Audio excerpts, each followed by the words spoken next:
Thank you, Mr. Chairman, and welcome, Chairman Bernanke.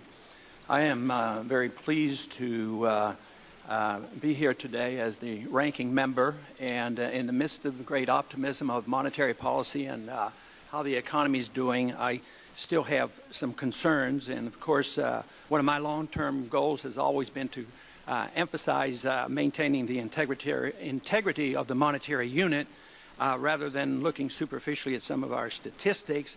But I also share the concern of the chairman of the committee of our responsibilities for oversight and your interest as well, Chairman Bernanke, on having the transparency that I think we all desire.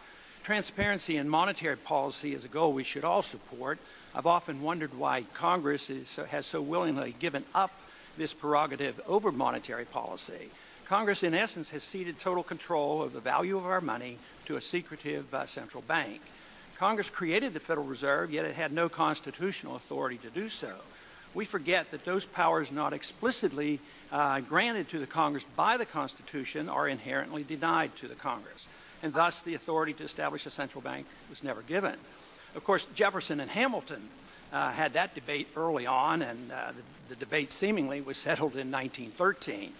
But transparency and oversight are something else, and they're worth considering. Congress, although not by law, essentially has given up all its oversight responsibilities over the Fed. There are no true audits. Congress knows nothing of the conversations, the plans, and the action taken in concert with other central banks. We get less and less information regarding the money supply each year, especially now that we don't even have access to M3 statistics. The role the Fed plays in the President's secretive working group on financial markets goes essentially unnoticed by Congress. The Federal Reserve shows no willingness to inform Congress voluntarily about how often the working group meets, what action it takes that affects the financial markets, or why it takes these actions. But all these actions directed by the Federal Reserve alter the purchasing power of our money. And that purchasing power is always reduced.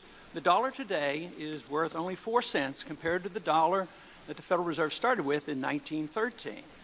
This has significant consequences on our economy and our political stability. All paper currencies are vulnerable to collapse, and history is replete with examples of great suffering caused by these collapses, especially to the nation's poor and the middle class.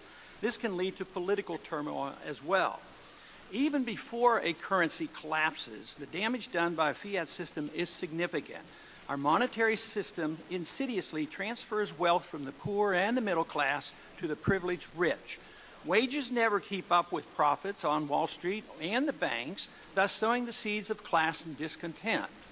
When economic trouble hits, free markets and free trade are often blamed, while the harmful effects of a fiat monetary system are ignored. We deceive ourselves that all is well with the economy and ignore the fundamental flaws that are a source of growing discontent among the various groups. Few understand that our consumption and apparent wealth is dependent on a current account deficit running at approximately $800 billion a year. This deficit shows that much of our prosperity is based on borrowing rather than a true increase in production. Statistics show year after year that our productive manufacturing jobs